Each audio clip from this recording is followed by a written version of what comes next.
Friends, क्या आपको भी लगता है स्टार एक अनकाउंटेबल नाउन है और पेपर एक काउंटेबल नाउन? तो आप गलत समझते हैं। स्टार एक काउंटेबल नाउन है और पेपर अनकाउंटेबल। तो इसी तरह के बहुत सारे नाउन्स, ये जानने के लिए कि वो काउंटेबल है या अनकाउंटेबल, मैं आपके लिए लाया हूँ ये वीडियो, ताकि आपको सारी कन्फ्यूजन दूर हो सके। तो बने रहिएगा मेरे साथ इस वीडियो में एंड तक, ताकि आप इजिली बता सके कोई नाउन काउंटेबल है अनकाउंटेबल, और इससे रिलेटेड एरर्स या फिलअप्स आप देखते ही चुटकियों में कर पाएं। तो चलिए स्टार्ट करते हैं difference between countable and uncountable noun. तो चलिए फ्रेंड्स, समझते हैं काउंटेबल और अनकाउंटेबल का डिफरेंस, इससे रिलेटेड एरर्स और एक्स्ट्रा पॉइंट्स। तो देखिए काउंटेबल और अनकाउंटेबल नाउन का डिफरेंस। देखिए डेफिनेशन क्या कहती है। काउंटेबल वो नाउन्स होते हैं जिन्हें गिना जा सकता है, nouns that can be counted, और अनकाउंटेबल वो नाउन्स होते हैं जिन्हें गिना नहीं जा सकता, nouns that can not be counted. मगर कभी कभी इतनी डेफिनेशन हमारे काम नहीं आती। तो चलिए समझते हैं कैसे आप पता करेंगे कि ये नाउन काउंटेबल है या अनकाउंटेबल। चलिए हम पहला एग्जाम्पल लेते हैं। जैसे हमने एक वर्ड लिया स्टार, तो बचपन से हमें एक बात मन में बिठा दी जाती है, हमारे मन में चलती रहती है कि तारे अनगिनत हैं। तो उस तरीके से हम चीज़ों को देखने लगते हैं और स्टार को हम अनकाउंटेबल नाउन बताते हैं। मगर ऐसा नहीं होता।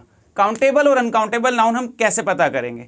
थिंग्स जो मेरे सामने हैं और सामने होते हुए भी, कम अमाउंट में होते हुए मैं उन्हें नहीं गिन सकता। जैसे आप कहेंगे पानी, पानी अगर मैं आपको कटोरी में भी दूंगा, एक गिलास में भी दूंगा, तो आप उसे गिन नहीं सकते। समुद्र का भी नहीं गिन सकते हैं और उस गिलास का भी नहीं गिन सकते हैं, तो वो अनकाउंटेबल है। मगर अगर मेरे हाथ में एक मार्कर है तो मैं इसे बोल सकता हूँ आई हैव ए मार्कर। मगर मैं इसे अभी भी नहीं बोल सकता कि आई हैव अ प्लास्टिक, क्योंकि जब भी आप काउंटेबल और अनकाउंटेबल के डिफरेंस में जाएंगे, तो जब आपको लगे कि मैं किसी वर्ड के आगे नंबर लगा पा रहा हूँ, जैसे आप कहते हैं 5 स्टार्स, हम 5 स्टार होटल भी बोलते हैं, अगर किसी भी नाउन के आगे आप नंबर लगा पा रहे हैं तो आप 1 सेकंड में बोल सकते हैं कि काउंटेबल नाउन है। और किसी भी नाउन के आगे अगर आप नंबर नहीं लगा पा रहे, जैसे मैंने कहा पेपर, तो आप देखेंगे यहाँ पर जब हम एग्जाम्स में जाते थे तो हम कभी ये नहीं कहते थे टीचर से कि मैम गिव मी ए पेपर। तो आप देखेंगे आप नंबर बिल्कुल आसानी से लगा नहीं पाएंगे। 2 पेपर्स, ए पेपर, आपको कहना पड़ता है ए शीट ऑफ पेपर। तो जब आप इस तरह की चीज़ें देखेंगे कि कोई मेजरमेंट यूनिट आ रही है, तो आप देखिएगा कि वो अनकाउंटेबल होगा। तो पहली पहचान क्या है?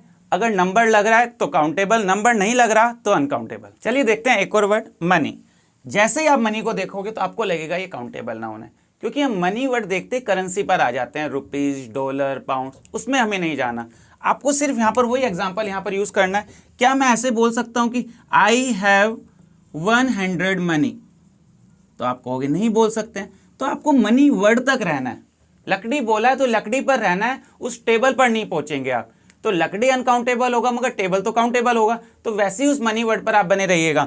तो अगर आपने देखा मनी है और उसके साथ मैं 100 नहीं लिख पा रहा हूँ, नहीं लिख सकता हूँ मैं, तो उसे भी आप क्या कहेंगे? ये भी क्या है? अनकाउंटेबल नाउन है। तो बिल्कुल इसमें आप कंफ्यूज मत होइएगा। काउंटेबल और अनकाउंटेबल को समझने का बहुत आसान तरीका है। तो यहाँ हमने एक और नाउन लिखा, जैसे बुक। बुक आपने कहा काउंटेबल है। तो देखिए बच्चे, कई बार मेरे साथ स्टूडेंट्स ने कहा सर स्टार तो हम गिन ही नहीं सकते हैं। तो गिन तो हम कुछ भी नहीं सकते हैं। अगर मैं कहूँगा पूरी दुनिया के आप मार्कर गिन सकते हैं, पूरी दुनिया के बुक्स गिन सकते हैं, पूरी दुनिया की ट्री गिन सकते हैं? नहीं गिन सकते। हम मेरे सामने अगर मार्कर होंगे, जितने होंगे मैं उन्हें गिन सकता हूँ। ट्रीज मेरे सामने 10 होंगे तो मैं उन्हें गिन सकता हूँ। ऐसे ही स्टार अगर मेरे सामने ग्रुप में है तो मैं उन्हें गिन सकता हूँ। मगर अनकाउंटेबल में क्या प्रॉब्लम होती है? अगर मैं कहूँ पेट्रोल और इसे गिनने के लिए बोलूँ तो आप गिन ही नहीं पाओगे। क्यों? क्योंकि आपको लगेगा कि कैसे मैं कहूँ कि आई हैव 10 पेट्रोल, आप कह ही नहीं पाओगे। तो आपको क्या कहना होगा? 10 लीटर पेट्रोल। तो यहाँ से भी आप एक चीज़ समझिएगा, अगर आपको लगे कि कोई मेजरमेंट यूनिट, जब भी आपको लगे मुझे कोई मेजरमेंट यूनिट लाना पड़ रहा है किसी चीज़ को गिनने के लिए, तो वो अनकाउंटेबल है। ध्यान से देखिएगा, किलोग्राम, मीटर, सेंटीमीटर, लीटर। जब भी आपको लगे आपको ऐसा कोई वर्ड लाना पड़ रहा है गिनने के लिए, जैसे आपको पेट्रोल को काउंट करना तो पड़ेगा अगर हमें उससे खरीदना है, बेचना है। तो आपने क्या कहा? आई हैव 10 लीटर पेट्रोल। और जैसे मैं एक वर्ड और लेकर आता हूँ क्लॉथ, तो क्लॉथ क्या है? अनकाउंटेबल नाउन है। तो आपको क्या कहना पड़ेगा? I have 10 metre cloth. तो यहाँ आपको मेजरमेंट यूनिट लानी पड़ेगी। मगर यहीं पर अगर मैं बोलता आई हैव 10 पेन्स, तो आप कोई मीटर, मिलीमीटर, किलोमीटर, सेंटीमीटर कोई वर्ड लेकर ही नहीं आए हैं। तो आपने सीधा नंबर के साथ लिखा। तो जिन चीज़ों को हम सीधा नंबर के साथ लिख सकते हैं वो काउंटेबल है, और जिनके लिए मुझे मेजरमेंट यूनिट लाना होता है, अब पेपर अगर हमें बेचना है या तो मैं कहूँगा कि मुझे 4x4 का पेपर चाहिए, या मैं पेपर को क्या कहूँगा 1 किलोग्राम पेपर में बात करूँगा, मगर मैं ये नहीं बोल सकता 1 पेपर 10 पेपर, इसलिए वो अनकाउंटेबल नाउन है। देखते हैं कुछ और एग्जाम्पल्स काउंटेबल और अनकाउंटेबल नाउन्स के। ध्यान से देखिएगा, काउंटेबल में आपने एक पहला वर्ड देखा टेबल, तो अगर आपको बोलना था 6 टेबल्स तो आप सीधा बोल पा रहे हैं 6 टेबल्स। फिर दूसरा वर्ड हमने देखा चेयर, आपको बोलना था 10 चेयर्स तो आप बोल पा रहे हैं ऐसी 10 हाउसेज, 10 फैंस, 10 बेड्स और 10 ट्रीज। हमें बहुत आसानी से इसे हम बोल सकते हैं। मगर फिर से वही वाली बात, जब आप अनकाउंटेबल पर आओगे, आपने देखा सोप, साबुन। साबुन एक अनकाउंटेबल नाउन है क्योंकि इसे हम नहीं गिन सकते, क्योंकि अगर वो आपके हाथ में भी थोड़ा सा लगा तो वो साबुन है। इस तरीके से चीज़ें चलती हैं। तो यहाँ आपने देखा साबुन, आपने हिंदी में भी सुना होगा साबुन की टिकिया। और अगर ये अनकाउंटेबल नाउन ना होता तो हम इसे क्यों बोलते साबुन की टिकिया? क्योंकि हम पेन के लिए कोई एक्स्ट्रा वर्ड लाते नहीं लाते, हम मार्कर के लिए लाते नहीं लाते, हम किताब के लिए लाते नहीं लाते। हम ये जो एक्स्ट्रा मेजरमेंट यूनिट ला रहे हैं, ला किसके ले रहे हैं? जब कोई नाउन अनकाउंटेबल है। पानी के लिए तो हमें कहना पड़ता है ना ए ग्लास ऑफ वाटर, मगर जब हमें लगता है कोई चीज़ काउंटेबल है तो डायरेक्ट नंबर लगता है। तो यहाँ अगला वर्ड देखिए water, a glass of water आपने कहा। फर्नीचर, आप ये नहीं कह सकते कि मेरे पास 5 फर्नीचर हैं, आपको क्या कहना पड़ेगा 5 आइटम्स ऑफ फर्नीचर या 5 आर्टिकल्स ऑफ फर्नीचर। इसी तरह से क्लॉथ, अगर आप दुकान पर क्लॉथ खरीदने के लिए जाएंगे तो आप क्या कहोगे, मुझे 2 क्लॉथ दे दो? नहीं, आपको कहना होगा 2 metre cloth, 3 metre cloth, 4 metre cloth, कुछ ऐसे आपको बोलना होगा। ऐसे ही एडवाइस, अगर एडवाइस में कोई आपको 4 बातें बताए तो आप ये नहीं कहोगे कि उसने मुझे सलाहें दे दिया, एडवाइसेस दे दिया। तो अगर आपको एडवाइस को भी काउंट करने की कोशिश करनी है तो आपको कहना होगा ए पीस ऑफ एडवाइस। तो इस तरीके से आप चुटकियों में पता लगा सकते हैं कोई नाउन काउंटेबल है या अनकाउंटेबल। अब देखते हैं क्यों हमें पता करना है कोई नाउन काउंटेबल है या अनकाउंटेबल। चलिए फ्रेंड्स, जानते हैं अगर हमें पता है कोई नाउन काउंटेबल है और अनकाउंटेबल तो उसका हमें एरर्स में, फिलअप्स में या इंग्लिश लैंग्वेज में क्या फ़ायदा होने लगता है। तो देखते हैं ये वाले एग्जाम्पल।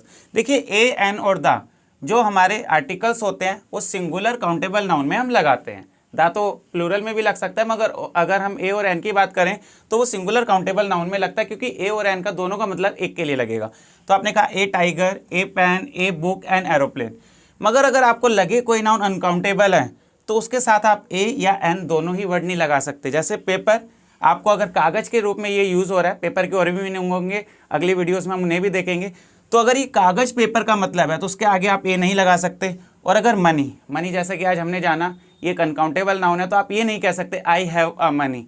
तो अगर ए और एन नहीं लगा सकते तो आगे आने वाले नंबर्स भी नहीं लगा सकते हैं। तो अनकाउंटेबल नाउन के साथ ए एन नहीं लगेगा, मगर सिंगुलर काउंटेबल नाउन होगा तो ए टाइगर या एन एरोप्लेन आप आसानी से यूज़ कर पाएंगे। चलिए फ्रेंड्स, हमने देखा ए और एन हम कहाँ लगा सकते हैं, कहाँ नहीं। चलिए इसी तरीके से दा को भी देखते हैं। आर्टिकल दा या दी जिसे हम बोलते हैं, तो जब आप अनकाउंटेबल नाउन का यूज़ जनरल में कर रहे होंगे, आप पर्टिकुलर किसी वाटर की, पर्टिकुलर किसी पेपर की, पर्टिकुलर मनी की बात अगर आप नहीं करते हैं, आप जनरल में ऑल पर बात कर रहे हैं, तो आप कभी भी आर्टिकल दा उसके साथ नहीं लगाएंगे।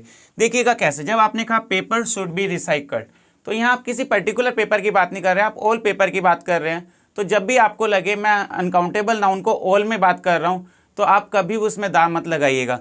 जैसे आपने कहा we should drink water in the morning, तो यहाँ आपने किसी गिलास में रखे हुए पानी, किसी जग में रखे हुए पानी की बात नहीं करी है, आपने नॉर्मल जनरल में वाटर की बात करी है, तो कभी उसके साथ आर्टिकल दा नहीं लगेगा। हाँ, मगर जब आप पर्टिकुलराइज करेंगे उसे किसी अनकाउंटेबल नाउन को, तो जब दा लगेगा तो the water in this jug is contaminated, the water in this jug is contaminated. अब हमने बात करी थी ऑल वाटर की नहीं करी थी, सिर्फ इस जो जग में पानी है वो कॉन्टेमिनेटेड है। दूसरा देखिए I have drunk the milk that you gave me, तो यहाँ हमने कौन से मिल्क की बात करी, जो आपने मुझे दिया था। तो जब आपको लगे जब कि अनकाउंटेबल नाउन पर्टिकुलराइज हमने करा है तो दा लगेगा। तो देखिए अगर हम यहाँ आर्टिकल की बात करें तो देखिए मैं क्यों आर्टिकल यहाँ आपको सिखा रहा हूँ, क्योंकि नाउन और आर्टिकल एक साथ चलते हैं। नाउन आएगा तो आर्टिकल आएगा। तो 2 तरीके के नाउन्स होते हैं, काउंटेबल या अनकाउंटेबल। अगर आपने सिर्फ इस बात को देखा तो आपको दा लगाना आ गया अनकाउंटेबल नाउन का, यानी कि आधा काम आपका आर्टिकल्स का भी यहाँ खत्म होता है। तो ए एन दा किस तरीके से लग सकते और किस तरीके से नहीं लग सकते वो हमने सीखा। दोस्तों देखते हैं काउंटेबल और अनकाउंटेबल नाउन पता होने से हमें क्या फ़ायदा होता है। तो पहले इसके सिंगुलर और प्लूरल केसेस देखते हैं। देखिए अगर नाउन आपका काउंटेबल है तो इसके दोनों केसेस आपको मिलेंगे, सिंगुलर भी और प्लूरल भी। जैसे आपने कहा बॉय, तो आप बॉयज़ भी बोल सकते हैं। आप बोल सकते हैं 1 बॉय 10 बॉयज़। आप कह सकते हैं 1 cat 10 cats, 1 book 10 books, 1 pen 10 pens. But अगर नाउन आपका अनकाउंटेबल है तो यहाँ आप थोड़ा अलर्ट हो जाइएगा। इसका सिंगुलर वे तो चलेगा, आप इसे सिंगुलर तो कंसीडर कर सकते हैं, करते हैं हम सिंगुलर इसे कंसीडर, मगर इसे हम प्लूरल नहीं मानते हैं। कि वुड है तो आप उसे वुड्स यानी कि लकड़ी, लकड़ियाँ मत बोलिएगा। हाँ, वुड्स का एक अलग मीनिंग होता है, वो आने वाली वीडियोस में हम देखेंगे, जब डिफरेंसेस में हम कंफ्यूजन पर आएंगे। तो पेट्रोल का पेट्रोल्स मत कीजिएगा और शुगर का शुगर मत कीजिएगा, क्योंकि अगर शुगर्स नहीं कीजिएगा, अगर देखिए अगर कभी कभी ऐसा लगकर अगर कोई मीनिंग होता भी है तो वो डिफरेंट होता है। अगर आपको कभी वुड्स दिखाई भी देगा तो वो लकड़ी नहीं होगा, अगर आपको कभी वाटर का वाटर्स दिखाई देगा तो वो वाटर बॉडी के लिए यूज होगा, तो मगर सेम मीनिंग में तो उसका एस नहीं लग सकता। तो इस पर देखिए कैसे आप एरर कर सकते हैं। मैंने कहा papers should be recycled, papers का मतलब डॉक्यूमेंट्स तो होता है, मगर पेपर के लिए आप अगर कागज के लिए इसे यूज कर रहे हैं तो आप उसे कागजों के लिए यूज नहीं कर सकते कि पेपर्स आप बोल दें। तो यहाँ आप देखेंगे, आप एस काटेंगे और पेपर शुड बी रिसाइकल्ड। दूसरा, आई हैव सम वाटर्स, अगर आप पानी की बात कर रहे हैं तो आप वाटर्स नहीं बोल सकते, आपको बोलना है आई हैव सम वाटर। और इसी तरह मच वाटर, तो वाटर ज़्यादा है कम है, कोई भी अनकाउंटेबल ज़्यादा में बात करें या कम में बात करें वो सिंगुलर ही रहेगा, तो आप कहेंगे हैज़ बीन वेस्टेड। तो ये हमेशा सिंगुलर होगा और इसे प्लूरल फॉर्म में हम कन्वर्ट नहीं करेंगे। हाँ, अगर आप कोई प्लूरल फॉर्म देखते हैं तो वो डिफरेंट मीनिंग के साथ होगी, जिसे हम अगली वीडियो में डिस्कस करेंगे। तो फ्रेंड्स, ये था काउंटेबल और अनकाउंटेबल का डिफरेंस, और आपने ये भी जाना उस डिफरेंस को हम जानते ही क्यों हैं, क्योंकि अगर मुझे सिर्फ ये पूछा जाए काउंटेबल और ये अनकाउंटेबल, ऐसे क्वेश्चन तो एग्जाम से बहुत कम आएंगे कि आपको नाउन देकर वो पूछेंगे काउंटेबल या अनकाउंटेबल। उनके यूजेस को हमने देखा, और इसी तरह के यूजेस और लेकर आऊँगा मैं अगली वीडियोज़ में। और अगर आपको मेरी ये वीडियो पसंद आई है तो प्लीज़ लाइक, शेयर और सब्सक्राइब करना ना भूलें, ताकि मेरी अगली वीडियो जो नाउन की आएगी वो आपके पास ईजिली पहुँच सके।